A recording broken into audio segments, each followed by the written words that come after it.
Aujourd'hui, on va parler d'un projet énergétique qui est bien d'une ambition assez folle. Il s'agit du complexe solaire Nour au Maroc. C'est vraiment une histoire qui mêle indépendance, innovation et l'idée de capturer le soleil en plein désert. Alors, regardons ça de plus près. Et non, ce n'est pas du tout une exagération. Il faut s'imaginer une structure tellement vaste, tellement réfléchissante, qu'elle brille comme un bijou quand on la regarde depuis l'orbite terrestre. Ce n'est pas de la science-fiction, hein, c'est bien le complexe Nour Ouarzazate, une pure merveille d'ingénierie plantée au milieu des sables. Mais alors, la question, c'est pourquoi? Pourquoi construire un truc pareil? Eh bien, la réponse, elle tient en un seul chiffre, 97%. C'est c'est juste énorme. C'est le pourcentage de l'énergie que le Maroc était obligé d'importer, principalement des combustibles fossiles. On parle d'une dépendance quasi totale qui rendait toute l'économie du pays super vulnérable. Et c'est ce qui nous amène à notre première partie. Face à cette situation, le Maroc a dû trouver une solution, une stratégie audacieuse pour exploiter sa ressource la plus évidente, la plus abondante, le soleil. Et quand on parle d'objectifs, ils étaient vraiment colossaux. On est bien au-delà d'une simple centrale électrique. D'abord, le but c'était d'alimenter plus d'1 million de foyers. C'est l'équivalent d'une ville comme Prague quand même. Ensuite, bien sûr, réduire massivement la dépendance au pétrole. Et surtout, l'objectif le plus ambitieux, atteindre 52% d'énergie renouvelable dans le mix énergétique national d'ici 2030. C'est un engagement qui redéfinit complètement l'avenir du pays. Bon, maintenant, la question c'est comment ça marche? Parce que, attention, ce n'est pas juste une ferme de panneaux solaires comme on en voit partout. Non, la vraie magie du complexe Nour, c'est sa capacité à produire de l'électricité même quand il fait nuit. Et la technologie clé derrière tout ça, ça s'appelle l'énergie solaire à concentration, ou CSP. L'idée, ce n'est pas de convertir directement la lumière en électricité comme les panneaux photovoltaïques classiques. Non. Ici, on utilise des miroirs pour concentrer la chaleur du soleil. Le mot important, c'est vraiment chaleur. Alors, concrètement, comment ça se passe? Imaginez des centaines de milliers de miroirs qui suivent le soleil toute la journée et qui concentrent ces rayons sur des tubes. À l'intérieur de ces tubes, il y a un fluide qui est chauffé à une température incroyable, plus de 390 degrés Celsius. Ce liquide super chaud, on s'en sert pour faire bouillir de l'eau, ça crée de la vapeur et hop, la vapeur fait tourner une turbine qui produit de l'électricité. Mais c'est là que ça devient génial. Le surplus de chaleur, on l'utilise pour faire fondre des tonnes et des tonnes de sel. Et ce sel fondu, eh bien c'est comme une gigantesque batterie de chaleur. Et c'est là qu'on voit la différence fondamentale.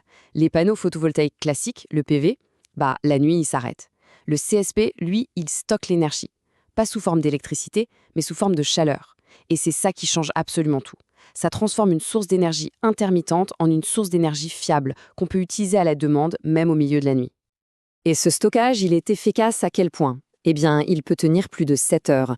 Ça veut dire que le complexe Nour peut continuer à fournir de l'électricité pendant le pic de consommation du soir, bien après le coucher du soleil, juste en piochant dans la chaleur stockée dans ce fameux sel fondu. Évidemment, un projet de cette taille, ça n'est jamais juste une histoire de mégawatts. L'impact, il se ressent partout, dans l'économie, dans les communautés locales. Alors voyons un peu ce que ça a donné sur le terrain. Un des points les plus importants, dès le début, c'était de s'assurer que le projet bénéficie à l'économie marocaine. Et ça a marché. Comme on peut le voir, plus d'un tiers de tout l'investissement a été directement injecté dans des entreprises et des services locaux. Et ça, forcément, ça veut dire des emplois. Des emplois bien réels. Juste pour la deuxième phase de la construction, on parle de 4000 postes créés pour la population locale, que ce soit des ouvriers sur le chantier ou des ingénieurs très qualifiés. Mais l'impact, il va encore plus loin. Les communautés locales qui ont cédé des terres pour le projet auraient pu prendre une compensation financière. Mais non, elles ont choisi autre chose. Des investissements pour la communauté. Des routes, un pipeline pour l'eau potable, des infrastructures pour les écoles. Bref, des projets qui bénéficient à tout le monde sur le long terme. Par contre, il faut aussi être honnête et regarder le tableau complet. Une étude a montré que seulement 4% de la main-d'œuvre sur le site étaient des femmes. Ça met en lumière les défis qui existent encore, notamment liés aux normes sociales et au manque de qualification dans certaines zones rurales.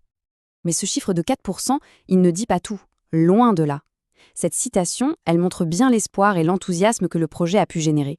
En fait, pour beaucoup de femmes de la région, le complexe Nour, c'est devenu le symbole d'une opportunité.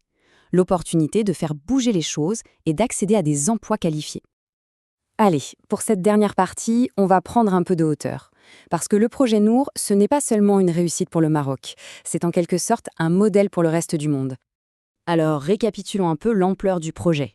On parle d'une capacité de 580 mégawatts, assez pour alimenter 1 million de foyers, le tout sur une surface de 3000 hectares.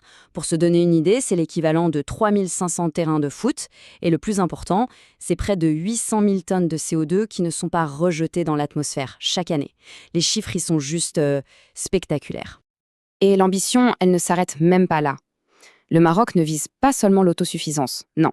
Il se voit déjà comme un futur grand exportateur d'énergie verte. Il y a même des discussions en cours, un cadre réglementaire qui se met en place pour pouvoir un jour vendre cette électricité propre à l'Europe. Et c'est peut-être ça, finalement, l'héritage le plus important de ce projet. En misant aussi gros sur la technologie CSP, le Maroc n'a pas seulement construit une centrale pour lui-même. Il a aidé à faire baisser les coûts de cette technologie pour tout le monde. Il a créé un modèle.